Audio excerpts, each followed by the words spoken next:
For one Missoula shop owner, business since the pandemic began certainly hasn't been the same. In fact, it's been better. KPAX's Megan Mannering tells us how the Confident Stitch has put itself on the map in tonight's Rebound Report.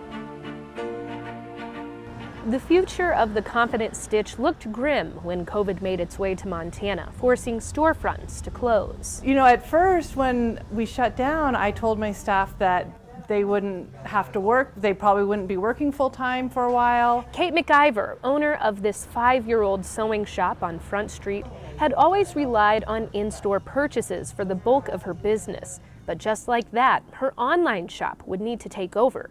McIver had doubts that it would work. I had spent the 4.5 years creating a beautiful website, but I was having a lot of trouble getting traction. But with a sudden change in where and how consumers shop, the physical location of the Confident Stitch really didn't matter anymore. It became just as accessible as any other sewing shop in the world. As soon as stores shut down nationwide, our online orders exploded. So in April, we had 10 times the amount of revenue from online as we did in April of 2019. McIver's fabrics and pattern sales are now reaching far beyond Missoula, Montana. People from New York City order from us, people from Seattle and San Francisco. We've had some European orders, Australia and New Zealand as well. What began as a reluctant switch to her online shop saved the Confident Stitch and all of its employees. It's been a blessing in disguise for us, for sure.